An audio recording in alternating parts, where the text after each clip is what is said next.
Thank you very much, Brad. I really like the polling question in part because that gets to the punchline of our panel today in terms of what next steps are and what the way forward is. Before we get there, I think we'll take a little bit more time to get to that punchline in terms of thinking through and working through some of the questions that have come up over the last several years in terms of, the use of data, what it's used for, how it's stored and accessed, and what policy considerations have come into play. Before we sort of plunge in, I first of all want to thank the panel for their participation. I think Brad and the IIF have done a spectacular job in terms of pulling together data and policy experts from financial institutions, regulators, and former and current trade officials as well. So each brings their own unique perspective to this issue, and I'm looking very forward to this conversation.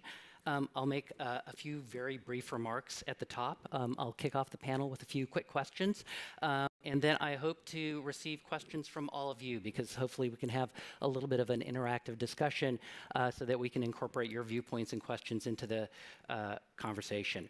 I think it's fairly apparent to all that the importance of storing, processing, and analyzing large volumes of data is increasing. That data is not stored in one location, it's not stored in one jurisdiction, and the effective use of data is important. The more effective use of data and new technologies enhances business efficiency, opportunities for risk management, and both supervisory and law enforcement effectiveness as well. These are all important considerations. Regulatory provisions that constrain or add complexity to cross-border flows present challenges for financial institutions to use, manage, analyze data, and these include data localization rules, but they also include privacy frameworks and other issues that come into play in terms of the flows of data. So it's very important to think through both data localization as well as other privacy issues and other types of constraints in terms of flows of data.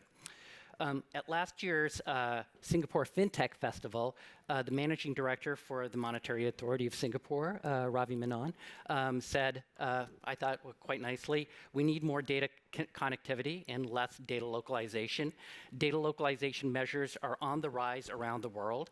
If data cannot cross borders, the digital economy cannot cross borders, and we will be poorer for it. So there are real-world costs and economic impacts as financial institutions seek to enter markets and provide services to customers, but there are also important regulatory needs and interests that come into play. Among them, again, data protection, privacy, national security, regulatory supervision, and law enforcement.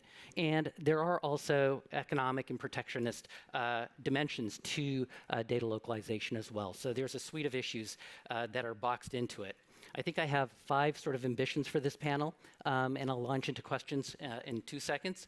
First, it's to provide a little bit of context for how financial institutions use and manage data and how cross-border data flows are important to these efforts. Second, I'd like to explore the regulatory needs and trends that have, in some cases, resulted in data localization measures, but not always.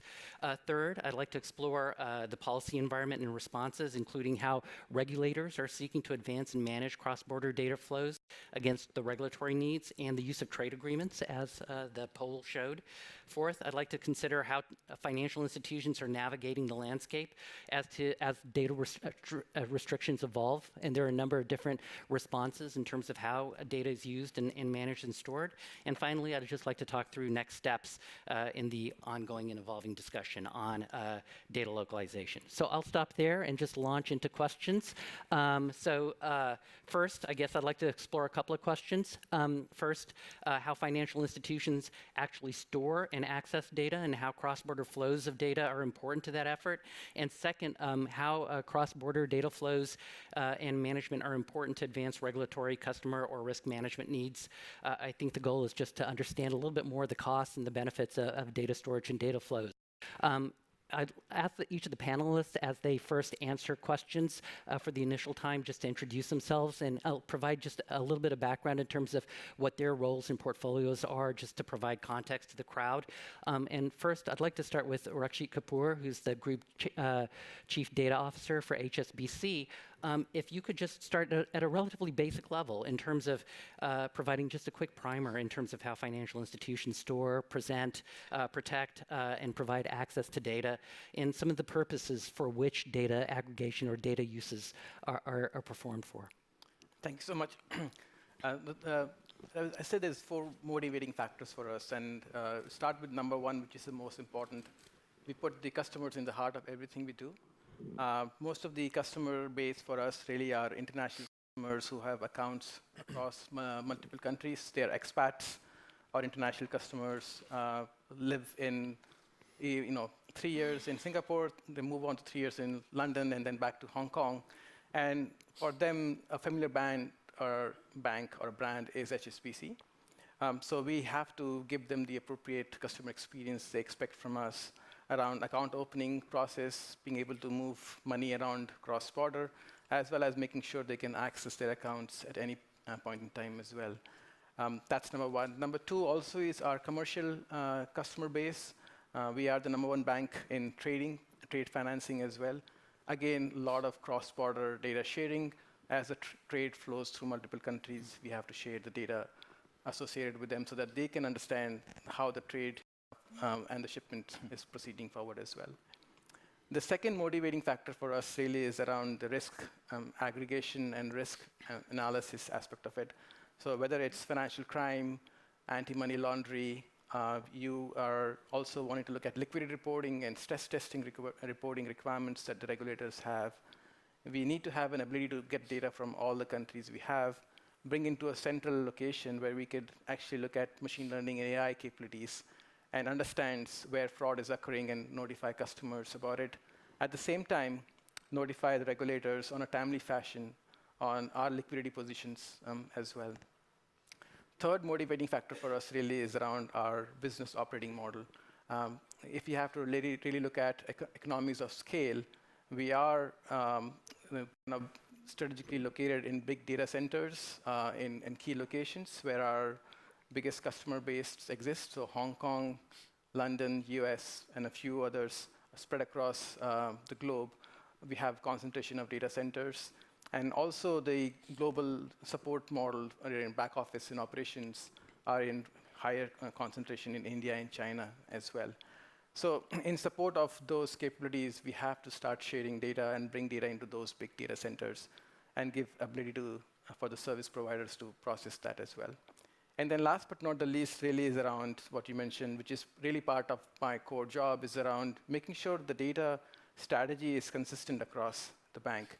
We don't want to have too many copies of data. We do want to create more golden sources, trusted sources of data where we could potentially go and analyze data from. So that's the key part of it. But along with that, the additional benefit is the data security and data protection aspect of it for both privacy and make sure the access is appropriate as well. So if you have a less proliferation or duplication of data across the globe, you can then apply the appropriate regimes in security and protection as well. So hence, all these motivating factors really help us bringing data into a lot more strategic locations. And for that purposes, we've always invested in the latest and the greatest because of the compute power as well as the data storage requirements we've had. We started with the traditional data warehouses in the past, and we invested a lot in the big data lakes and open source technologies. And now we are really leading the charge in adopting and evaluating public cloud capabilities as well. So we have to always stay ahead of some of these things because of the nature of the business we have. So the core issue is that there is data located at major data centers spread around the world, that you need to access data across these various data centers, and that there has to be some degree of aggregation of data to be able to apply artificial intelligence and machine learning and other technologies to be able to analyze that data as well. Absolutely. If you look at anti-money laundering, for example, the only way you can find a lot more finer fraud patterns is by bringing it all together. Looking at connectivity, going back to the point you made around Ma's comment, was really looking at connectivity and identify patterns where exceptions occur versus trying to work silo to silo. Then you would never be able to catch those exceptions. Right. Richard, I'd like to turn it to you. Richard is from PayPal. And I think payment processing and online money transmitters face slightly unique issues or different issues from brick and mortar banks, simply because you don't have a specific location. The question of jurisdiction becomes a little bit more opaque in the context of a payment provider. And I'm just wondering if you could speak to the same question, but in the context of someone like PayPal or payment providers or money transmitters. With pleasure, yes, thank you very much. Richard Nash from PayPal. I lead our global government relations function, so a lot of policy issues and liaising with governments and regulators around the world on all the fun issues that we're all dealing with at any one time. Look, I think our philosophy around this is, if you think back to why PayPal even exists, it's a lot to do with safety and security and protection and use of data in the online space. So the reason we exist is because people needed a safe and convenient way to pay online, which they didn't necessarily have at the time. And so it was about actually entrusting an entity like PayPal with your data so that it didn't need to be passed on to somebody you were transacting with that you were never going to meet. And so that's a fundamental sort of building block of what PayPal is. And so trust as a fundamental part then of our value add is really about sort of how we use and safeguard the data that's made available to us by our users. In terms of the sort of storage and protection of data, look, as you said, we're not always similar in terms of how we're subject to regulation to banks, although in the European Union we are licensed as a bank. In different jurisdictions we're licensed in very different ways. And so sometimes there are sector-specific regulations that we need to abide by, and then of course you have the horizontal data protection and privacy rules that we need to look at. We actually use the European Union's framework for our global practices around protection and storage of data. I would note, it'll be relevant in some parts of this discussion just to make that distinction between personal data, personally identifiable data, and other types of data, which is relevant to, I'm sure, some of the follow-up questions. And in terms of sort of our practices, look, I mean, every employee at the company is trained about the protocols we have, about access to data, how we store it, how we classify that. It's part of everyone's compliance training, as you would imagine. And our philosophy within how we store and protect the data is on a sort of need-to-know basis, right? So for us, everything that we hold and store and protect, it's sort of like, it's like gold dust to us. Every piece of that data is extremely valuable. But we need to make sure that if it's deceptively or unlawfully accessed by anyone else, it's worthless. Right? That is the whole sort of mantra around these protections. That's the sort of how we look at storage and protection of data. In terms of providing access to that data, we've obviously got a lot of the internal protocols about how we do that, and for the different reasons. I'll come back to that in just a second. And you've also got to look at regulators and law enforcement, how we enable access in accordance with legal frameworks, but sometimes building on the crux of a legal framework because it doesn't spell it out easily enough, especially when you're looking at some cross-border situations. And so we actually work with law enforcement or other authorities to set up a framework that can then be signed off by regulators so that we can facilitate appropriate access where that's permitted.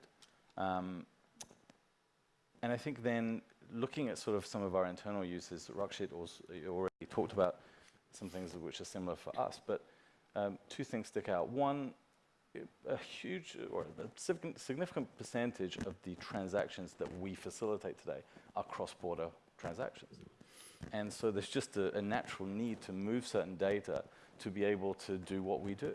And sometimes you need to share that data, right? So if it's a transaction for a service or a particular good, we may need to give certain information about the buyer to the seller, for example, so they can actually supply the service or and so forth. So there's one aspect there. The other part, which is absolutely king for us, is risk management.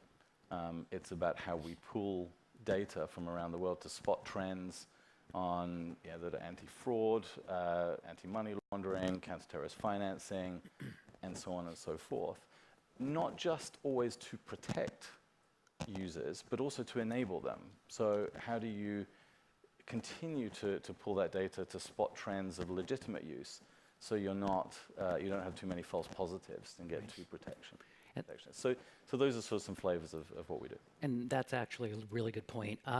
And sort of leads into the next question. I'd like to bring David Hardoon as well into the conversation.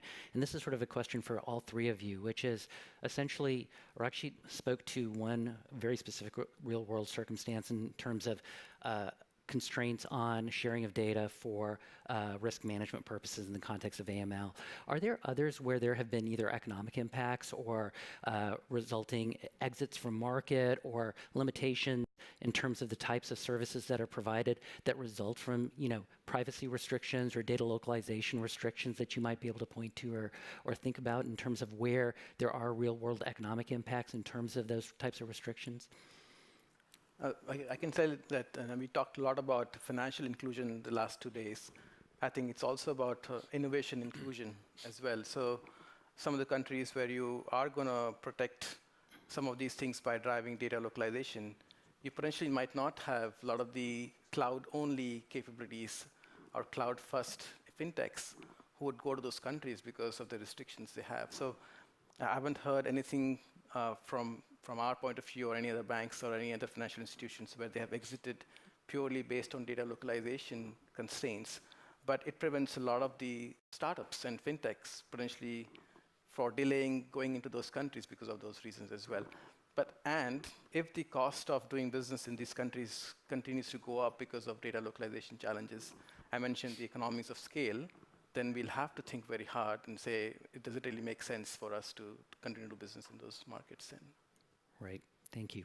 David, do you have anything to add to that? No, actually, I was about to mention that point that you find that fundamentally, from a financial institution point of view, it unfortunately becomes just a cost of operation, and you rarely see a case of exiting businesses.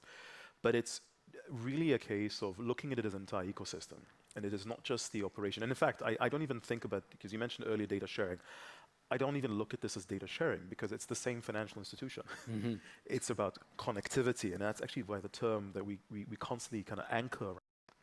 But it's really looking at the broader, from an economic point of view, whereby you want to proliferate back to the whole topic of a digital economy between vendors out there, service providers, from the big tech all the way to the small providers, to allow them to scale in a manner whereby it is not feasible to suddenly have a base in every single country in which they would like to operate, and how to allow for that. So it may not provide that kind of inhibition to the financial institution where they exit the market, but it will definitely do that for tech players. Great, thank you. Richard? Yeah, is this working? Okay. So, yeah, look, I think PayPal, so we say we're sort of available in more than 200 countries around the world. But there are different sort of flavors of our services. So, we have to make choices about where we invest to either enter the market more fully, enter the market domestically, as well as some of the cross-border services we provide, and some of the ancillary services we may provide on top.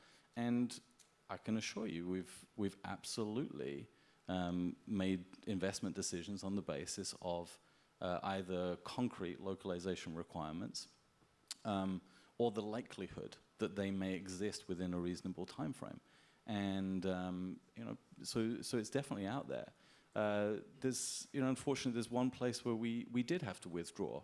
And again, I certainly don't want to be critical and single out any particular jurisdiction for this. They had their reasons for it, but as Turkey indicated a new form of license that was applicable to services like ours, it was not just limited to data localization, it was full localization of processing and so forth. And again, I don't want to be critical of that, I just, de facto, we could not comply with those requirements at the time, and sadly we had to leave the market. And I think sadly from our perspective and from their perspective too, but that was their policy choice and we had to respect that.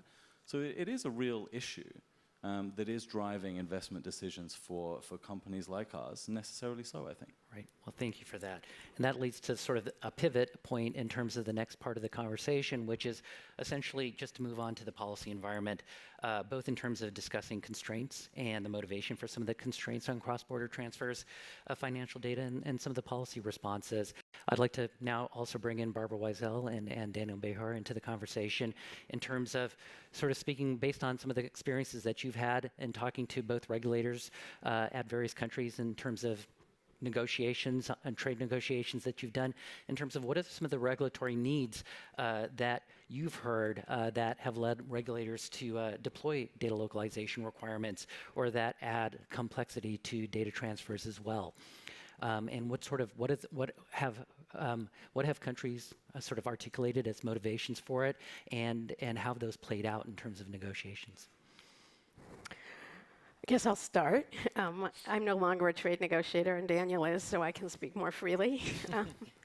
I think that what we've seen over the past several years is a proliferation of data localization, not so much in the types of measures that are being taken. They're sort of similar types of measures that are mixed and matched in different markets, but more countries taking them.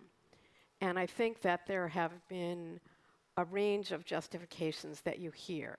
Some are completely legitimate and countries have the right to do it, but nonetheless making it difficult. So you have on one hand countries saying, we recognize that data localization or free flows of data is very important, and that we need to stand behind that because it's important for our economies and innovation and growth.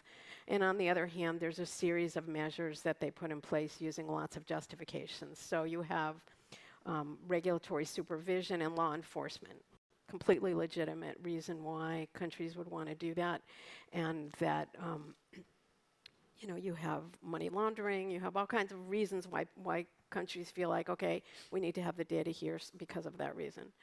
And you have privacy. You were talking about privacy in the previous panel.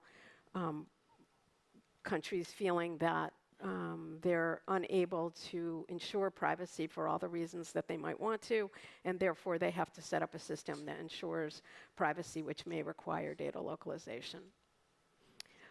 Cybersecurity.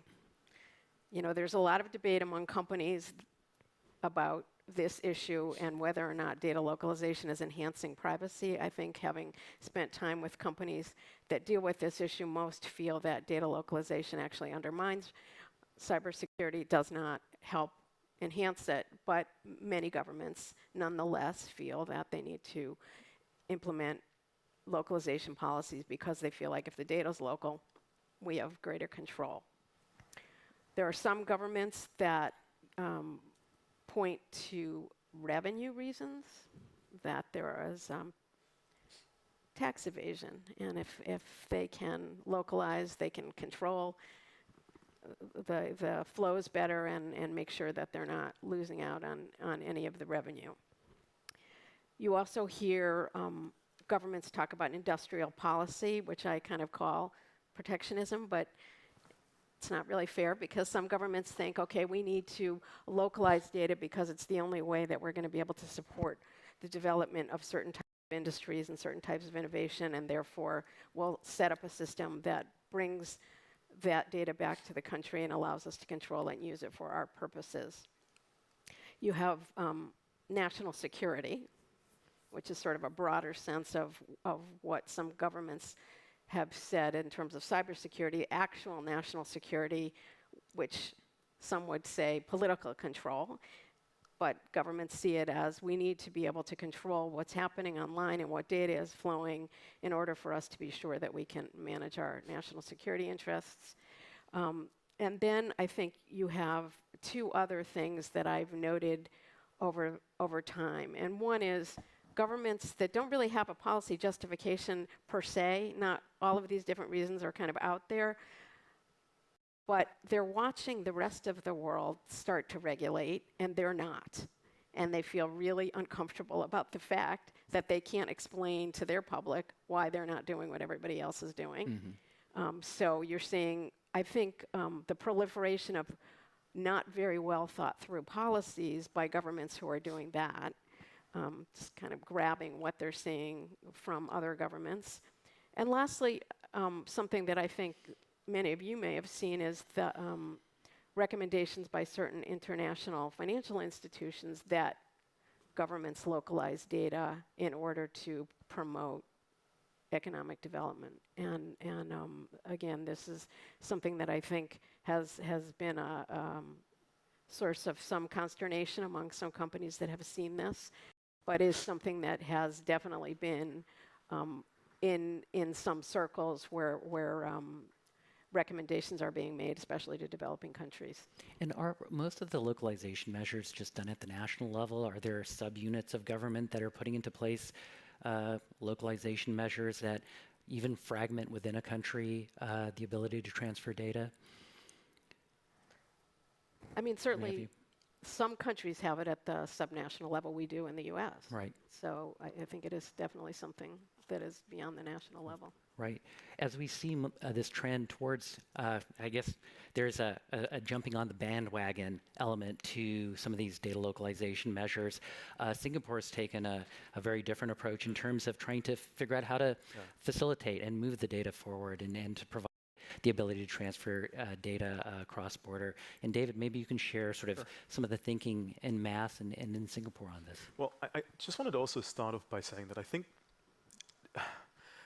we jump, and I say this collectively, into the whole term of data localization. And it's extremely important to kind of first off, what is the problem we're trying to solve? And that's a very, very long list. And a lot of these conversations are situated on the construct of privacy and security. And we really come from the point of view that it's actually antithesis with respect to why is the perception that to have privacy and security, you need to localize data. The two are orthogonal, effectively. You can have a scenario whereby data is not localized, where data can flow and is private and secure. The two don't contradict one another. And with that frame, because of our view, because of our position where we are in Southeast Asia as well, and the hinge that globally that we're putting on terms of digital economy, data has to flow. So, and the reason why we started becoming a lot more vocal about it is, so I started by saying that in Singapore there isn't data localization required, be it from a legal point of view, from a regulatory perspective. So in fact, right now, financial institutions can operate from Singapore where data is actually flowing. But what we're finding, because fundamentally there is a pool of countries which are, going down the spectrum of localization, which are vocal with respect to it. Naturally, especially financial institutions which are heavily regulated are taking the more risk-averse approach by saying, okay, we're not just going to do this because A, we're going to take the lowest common denominator. The second one is we don't know when you're going to suddenly wake up and say, oh, everyone else is doing it, you're going to also require localization.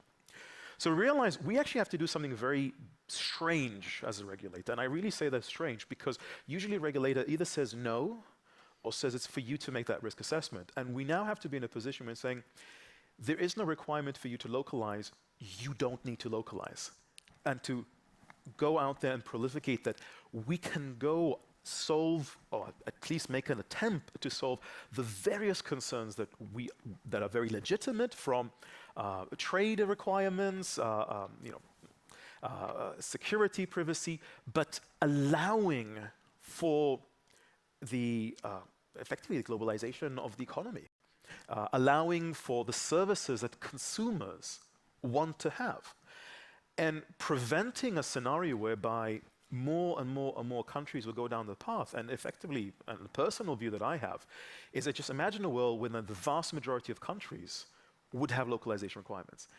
How would that work? How would services? I mean, if we really go to the extreme end, which I highly doubt will happen, is how do you send an email? Right.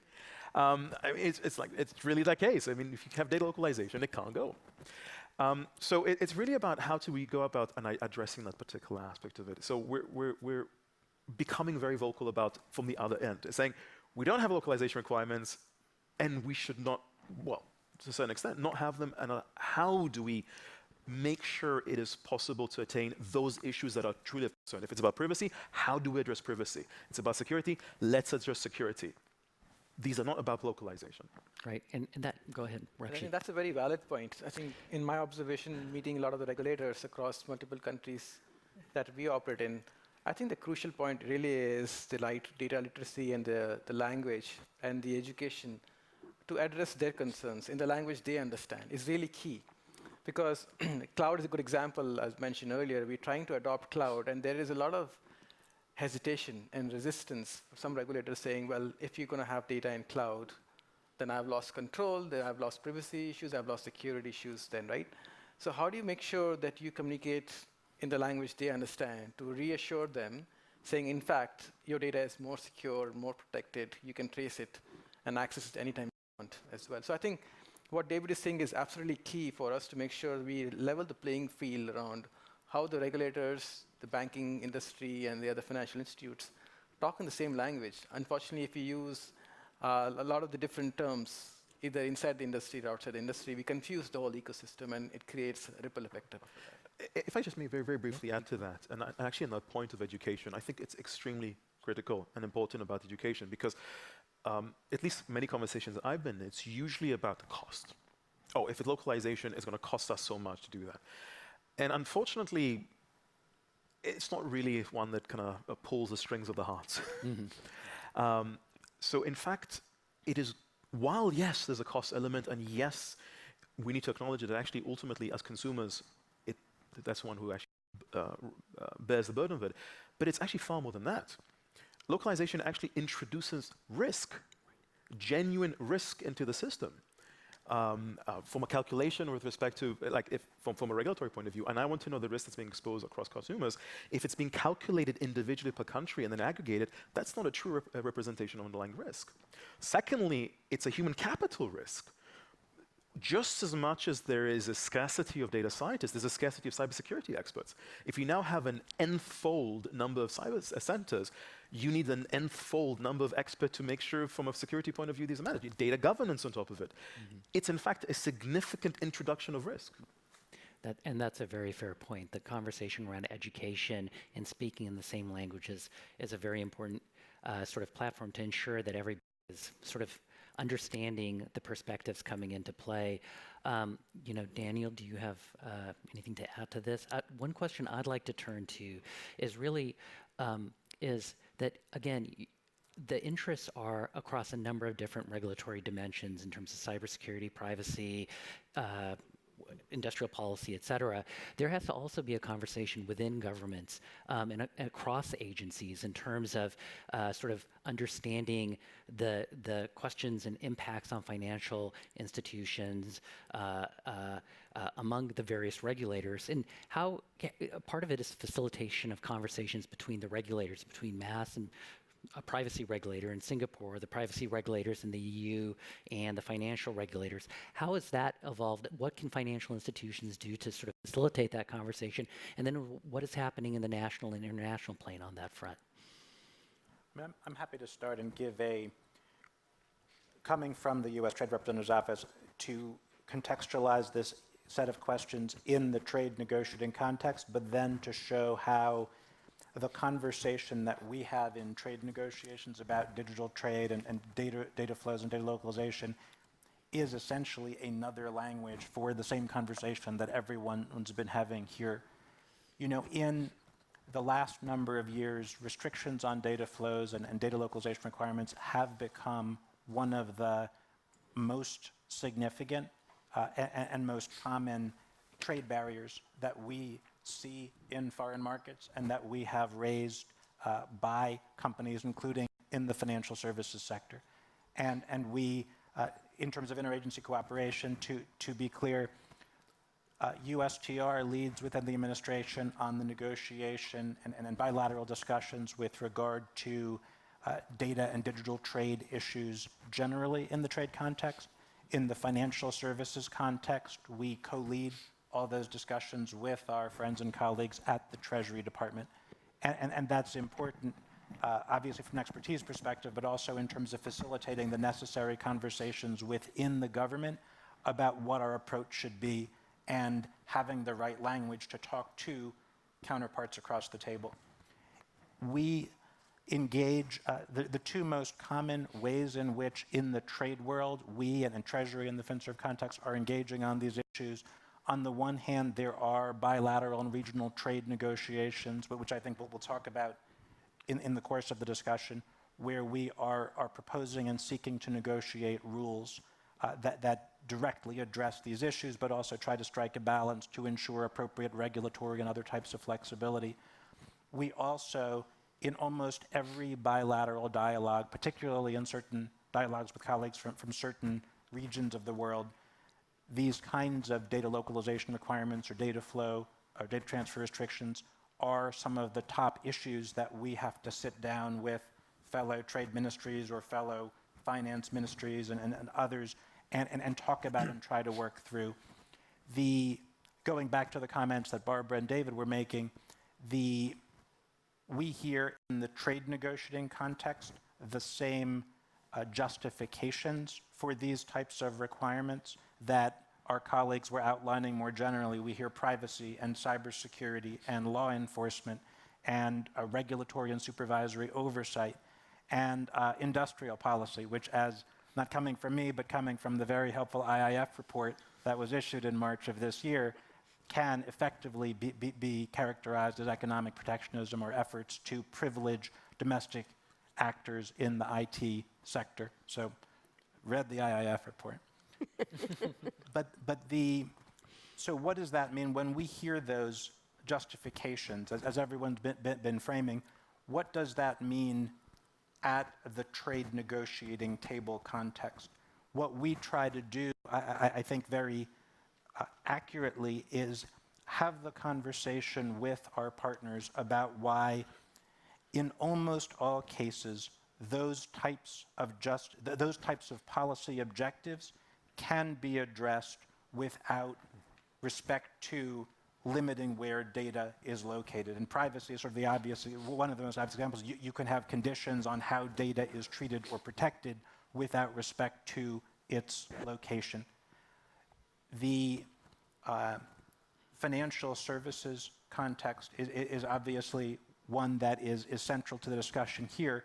And the conversation is what are the actual needs of financial regulators with regard to, generally, the need is, and this is something that we say in a well-known phrase in our trade agreements, there is a need for financial regulators for direct, immediate, continuous, ongoing access to data to effectively regulate and supervise entities under their jurisdictions. Do you need to control where data is located in order to achieve those regulatory objectives? Our sense is, and our view in the negotiating context is generally the answer is no. In a little bit, I can talk in more detail about how we address that in trade agreements, but just to go to Him's final question, what kind of conversation had to happen within the US government and within the policy community to reach that conclusion?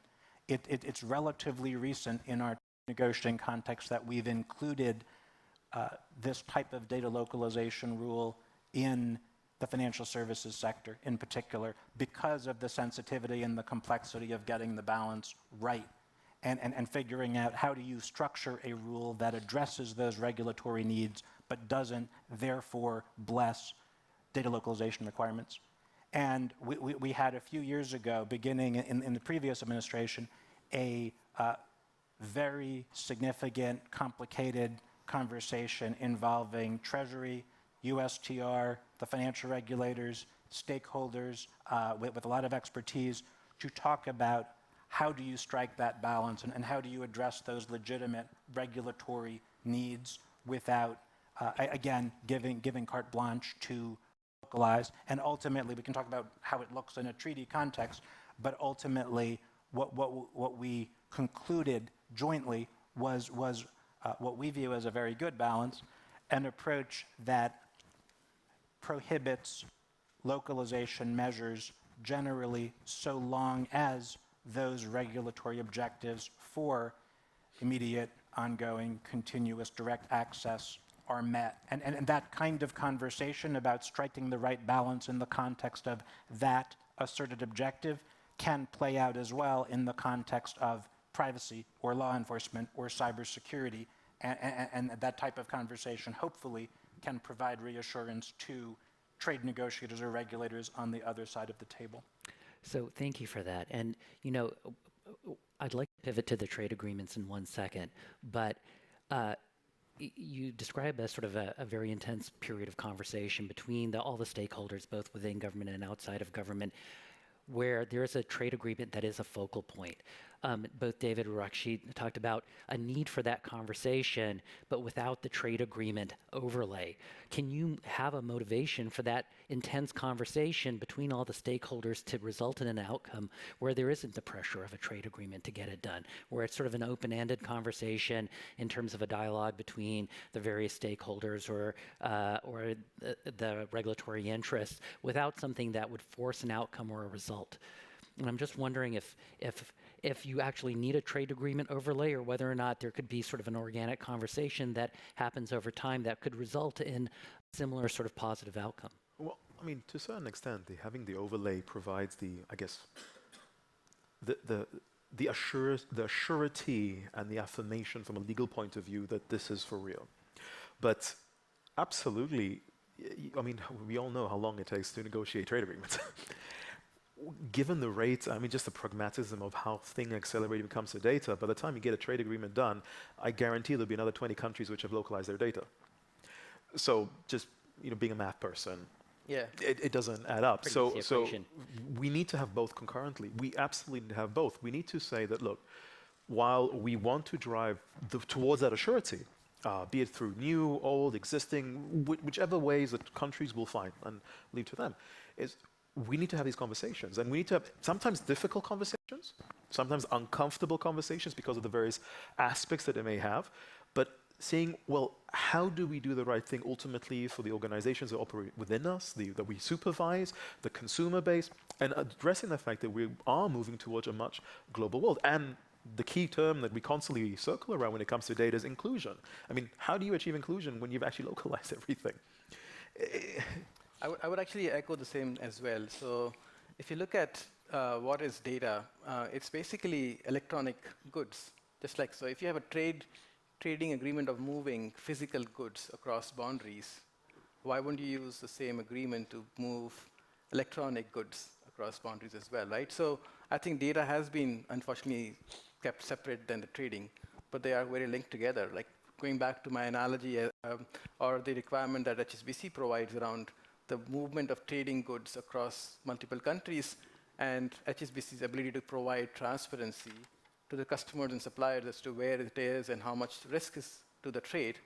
Without the data, I cannot provide the information back to the customers as well. So I think there's a little bit of a carrot and a stick, where some regulations or regulators or companies or countries will be very open for discussions on that. And in some cases, going back to the language that they learn and understand, you have to start using some of those terms as well. So Richard. Yeah, maybe just add another perspective on the fact that we're talking a lot about this in the context of the provision of financial services and discussions around trade agreements as they relate to financial services. You know, I think our experience of talking with folks in different countries who are motivated to pursue elements of forced data localization is that it's not necessarily coming from concerns about the financial services sector, right? Mm-hmm. There are broader, more horizontal issues at stake that are scaring regulators and governments around the world. And you know, it just so happens that it's coming through in some of the financial services regulations as well. And so I think there's also, going back to your question about should there be parallel conversations to the trade agreements conversations? Yeah, absolutely. I think it's incumbent upon industry, and my perspective, I'm no fan of data localization whatsoever, but I think it's incumbent upon industry to do more in terms of transparency of how we use data, what we use it for, how we associate the appropriate protections, and how we will be prepared to engage with regulators, law enforcement, and so on, to fulfill the certain needs that we're all talking about can be addressed in other ways. But I think that's something we need to look at more seriously, because it's not really happening outside of a few sectors that I think, one of which we're all part of. Right. Daniel, maybe you could speak a little bit to what the outcomes of some of the recent trade agreements that the U.S. has entered into in USMCA and the U.S.-Japan trade agreement as well, and sort of what the data localization outcome is with respect to financial services. And maybe I could invite both you and Barbara just to briefly speak sort of what's on the horizon in terms of trade negotiations as well. Sure, happy to. And first, just a footnote on your last question. I do think that even as a colleague coming from the trade space, neither I nor my agency would take the view that trade agreements are one useful action-forcing type of event. They may not always be, they may not be around, they may take too long, they may also not be the most reassuring context for these types of conversations. And I would just say anecdotally, there are a number of times where, to reassure a regulator, the worst thing is to have a US trade negotiator on the other side of the table. What you actually need is to make the points in the trade context, but then, and we often would do this through Treasury, facilitate the regulator-to-regulator conversation so that regulators in other countries can hear from our regulators how they effectively achieve these objectives in the absence of data localization as a general requirement. In terms of your question, we have, in the context of the US-Mexico-Canada agreement and in the US-Japan digital trade agreement that was just signed in the last couple of weeks, we're happy to share.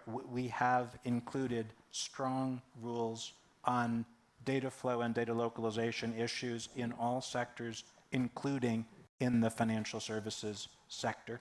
And financial services it's an imperfect way to define the scope of the division of coverage, because really it's with regard to regulated financial services and financial institutions where we have this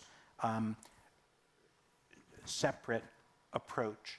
And there, I began earlier to outline what we've done. If you look at the financial services chapter in our USMCA agreement, or if you look at the financial services location of computing facilities article in the US-Japan agreement, you will see a basically three-part provision that tries to strike the policy balance that I outlined earlier, that recognizes as a matter of first order the needs of financial regulators to exercise oversight and therefore to have direct, immediate, continuous, and ongoing access to data for regulatory and supervisory purposes. We then have a core rule in the second paragraph that prohibits the imposition of data localization requirements so long as regulators otherwise are able to achieve that type of access to perform their regulatory and supervisory functions. And finally, and I think this is useful and significant from a business perspective, there is also a provision that makes clear that there should be a reasonable opportunity for companies to remediate an asserted lack of access to such data before a regulator goes on and says, okay, sorry, this isn't working, you're going to need to keep the data here, so we're confident we can get it. And so that's the type of balance that we've sought to strike in each of these agreements. It works for our regulators. It's worked for our partners in these negotiations. We are talking about those same types of provisions with other partners. I think the most significant example is in the World Trade Organization context. There right now is a significant plurilateral negotiation ongoing with regard to digital trade issues generally. The US government and a number of other governments have taken the position that data flow and data localization issues are top priorities there for a high standard agreement. And in that context, the same approach in the financial services sector is being discussed. I'll stop there. Great, thank you for that. I think I'm mindful of the time. We have about 5 minutes left. I'd just like to turn to sort of a closeout question for the group and for anybody who wants to take it up, is basically what's next? I think we live in a world of sort of fragmented regulation, and it's a bit of a patchwork that financial institutions need to navigate. We've talked a little bit about conversations that need to happen. What is the next sort of step in terms of regulatory engagement at the international level, and also for the financial institutions? Are there technological solutions as well to data fragmentation that might be able to sort of address it, like federated analytics, homomorphic encryption, other types of technological tools? So I'll just toss that out. Whoever wants to take it up can take it up. I can start. I think it's a multi-pronged approach. I think you have to do it at various levels. So I would start with the financial institutes. A forum like IIF is a great one where we could have multiple financial institutes and across industry come and talk about use cases and challenges across data sharing and how we can work together on creating a common vocabulary I mentioned earlier and create a little bit more simple to understand how it impacts the business model. I think that's really key for regulators to understand as well, because in most cases we are satisfying regulatory demands as well.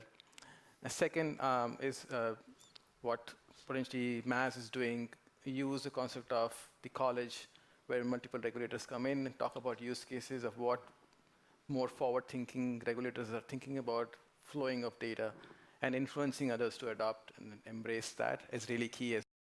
And then third are constructs like G20 or trade discussions or WTO constructs where you can drive some of the discussions from a trade negotiation point of view as well.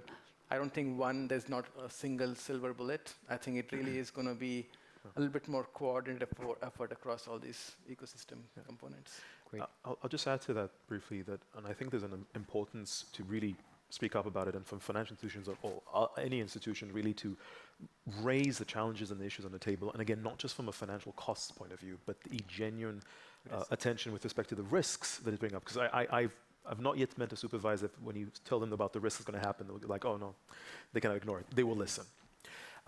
Looking at technological solutions, which we are doing, for example, looking at like-minded countries to have conversations, regulate. And I would almost just very briefly, I want to plug in a question, because I've been in many panels that are talking about this topic, and I've yet been in one when someone kind of says, no, we must have localization of data. A non-regulator that said we need to have data localization. And because ultimately there's a premise that it would provide some value ultimately to the economy, I think it would be phenomenal to have a conversation whereby, or to find, be it financial institutions or companies that actually stand up and saying, yes, we want localization. Because at least then we can have a bit more of a concrete conversation and understand what is that we're actually trying to address. Right. Because policies should not be done in vacuum. Okay, Barbara? I was going to add to some of the points made earlier to say, I think the issue here in terms of next steps is how you increase the urgency. And we've been having this conversation in my own company and with my colleagues, one of whom is Dan Price, who was the Sherpa at the time that we did the first G20 meeting when the FSB was created. And I think that there are a lot of parallels between what was going on at that time in the financial crisis and what we're seeing here. I mean, we're not in a crisis yet, but we could very well be at a day where we can't send emails. So, regulators can't get ahead of the innovation in the industry. They don't understand the problems fully. There's no coordination mechanisms. Companies don't fully take responsibility for what they're doing because there isn't a system to do that. We have the same situation in the digital world right now. So, one thing that we'd like to throw out there as a proposal for any government that wants to take it up is to replicate the FSB, do some sort of international meeting, maybe under the G20, that was like the FSB, to empower governments to make decisions and coordinate on what they're going to do on these issues. It isn't just one aspect of data localization. All of these things kind of morph into one another and need to be discussed holistically. Richard? I mean, I think that's a fantastic idea, and I think allying that to the opportunity cost, if localization decisions are made and forced, then a lot of the jurisdictions where we're looking at either the reality or the threat of forced data localization are actually those that stand to gain most from boosted initiatives around digital inclusion, financial health.